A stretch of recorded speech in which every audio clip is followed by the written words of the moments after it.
Hello students, so আজকে আমরা number সিস্টেমের 2 নম্বর পার্টটা শিখব। সেটা হচ্ছে প্রথম যে অঙ্কটা, সেটা হচ্ছে ডেসিমেল টু বাইনারি। দেখো, ডেসিমেল থেকে বাইনারি। এবার ডেসিমেল থেকে বাইনারি অঙ্ক করতে গেলে আমাদেরকে যে জিনিসটা মাথায় রাখতে হবে সেটা কি, ডেসিমেলের বেস কত। ডেসিমেলের বেস হচ্ছে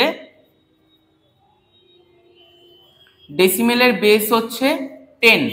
তাহলে ডেসিমেলের সংখ্যা কত থেকে কত, 0 থেকে 9, এই সংখ্যাগুলোকে আমরা ডেসিমেল সংখ্যা বলবো। আর বাইনারির বেস কত, বাইনারির বেস হচ্ছে 2, আর সংখ্যা কত, 0 আর 1, এই দুটো সংখ্যাকে আমরা বাইনারি সংখ্যা বলবো। এইবার আমরা কি শিখবো, ডেসিমেল টু বাইনারি কনভার্সন, মানে ডেসিমেল যে কোনো একটা সংখ্যা থাকবে সেটা বাইনারিতে কিভাবে কনভার্ট করতে হয় সেটা আমরা জানবো। সো সাপোজ ধরে নাও একটা সংখ্যা দিয়েছে 246 base 10 equal to what base 2। এটা যদি আমাদের কোশ্চেন দেয় যে এই সংখ্যাটাকে, ডেসিমাল সংখ্যাটাকে বাইনারিতে কনভার্ট করো, তাহলে কিভাবে করতে হবে, সংখ্যাটাকে প্রথমে, যেহেতু এখানে কোনো পয়েন্ট নেই তাই সংখ্যাটাকে কি করতে হবে, 2 দিয়ে ভাগ করতে হবে এবং ভাগফলটা নিচে বসাবো, ভাগশেষটাকে বা যেটা আমাদের ভাগশেষ থাকবে সেটাকে আমরা লিখবো সাইডে। তাহলে 246 এটাকে 2 দিয়ে ভাগ করলে কত হয়, 1 2 3, তাহলে কোনো ভাগশেষ আমাদের নেই, তাহলে 0। আবার 1 2 3 কে ভাগ করলে 6 আর 1 61, 1 আমাদের অবশিষ্ট থাকছে, তাই এই 1 কে আমরা সাইডে লিখব। আবার 61 কে ভাগ করলে 30, 1 অবশিষ্ট সাইডে। 30 কে ভাগ করলে 15, কোনো অবশিষ্ট নেই, 0। 15 কে ভাগ করলে 7, 1 অবশিষ্ট। 7 কে ভাগ করলে 3, 1 অবশিষ্ট। 3 কে ভাগ করলে 1, 2 1 কে 2 যেহেতু, তাহলে 1 সাইডে, 1 অবশিষ্ট। আর কি কিছু যায়, এখানে আমার রয়েছে 1, আর তো কিছু যাচ্ছে না ভাগ, তাহলে এইটা হচ্ছে আমাদের অ্যান্সার। এই 1 থেকে শুরু করে এই পুরোটা হচ্ছে আমাদের অ্যান্সার। তাহলে আমরা লিখতে পারি যে 246 এইটার হোয়াট বেস 2, এটাকে আমরা লিখতে পারি, নিচ থেকে সংখ্যাগুলোকে নেব যে 1 1 1 1 0 1 1 0, তাহলে 1 1 1 1 0 1 1 0 বেস 2। এইভাবে আমরা কিন্তু ডেসিমেল থেকে বাইনারি, যদি কোনো পয়েন্টের সংখ্যা না থাকে তাহলে এইভাবে গুণ ভাগগুলোকে আমরা করব। এইবার সাপোজ যদি আমাদেরকে পয়েন্ট দেয়, হ্যাঁ, যে পয়েন্ট যদি দেয় তাহলে কিভাবে আমরা বাইনারিতে বার করব সেটা আমরা শিখব। তাহলে এই প্রসেসটা হচ্ছে, যদি উইদাউট কোনো ডেসিমেল সংখ্যা দেয় সেইটার জন্য হচ্ছে এই প্রসেসটা। এরপরে আমরা শিখব পয়েন্ট থাকলে কিভাবে করব।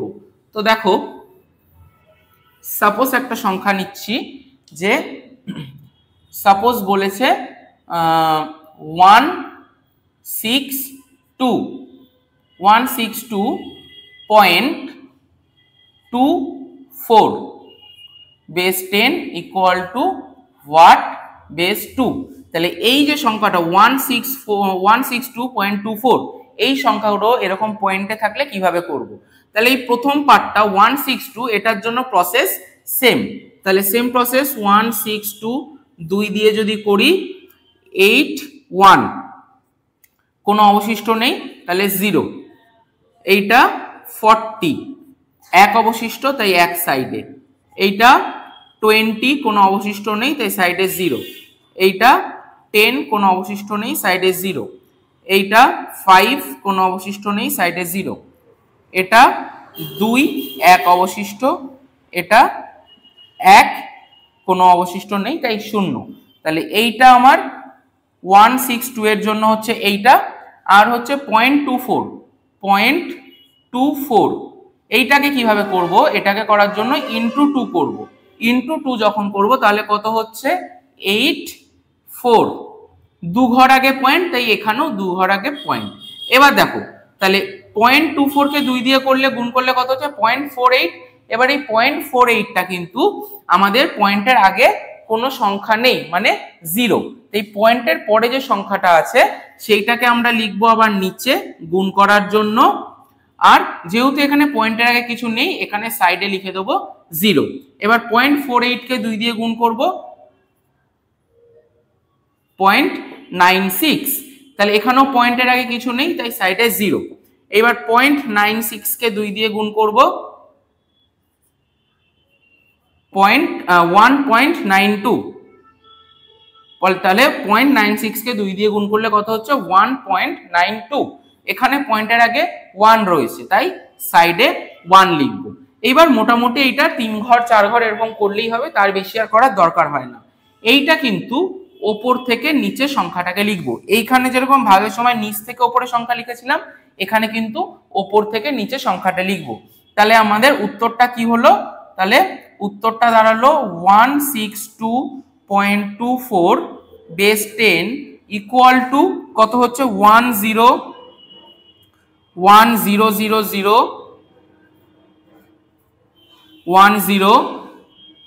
পয়েন্ট। তাহলে এইটা কিন্তু নিচ থেকে 10 গুলোকে লিখলাম, আর পয়েন্টের পরে গুলোকে ওপর থেকে নিচে লিখবো। তাহলে 0.001 বেস 2। এই হচ্ছে আমাদের পুরো প্রসেস ডেসিমেল থেকে বাইনারিতে করার জন্য। পয়েন্টে থাকলে এইভাবে করতে হবে, আর পয়েন্টে না থাকলে শুধু এই পোর্শনটাকে করতে হবে। তো অঙ্কটা তোমরা বুঝতে পারলে কিনা আমাকে কিন্তু কমেন্ট করে জানাবে, আর বুঝতে অসুবিধা হলেও সেটাও আমাকে কমেন্ট করে জানাবে, আমি তোমাদেরকে আরো ভালো করে বুঝিয়ে দেবো।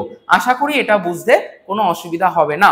তোমরা যদি ফেসবুকে ভিডিওটা দেখে থাকো তাহলে আমাদের পেজটাকে ফলো করো, আর যদি ইউটিউবে দেখে থাকো তাহলে আমাদের চ্যানেলটাকে সাবস্ক্রাইব করো। Thank you.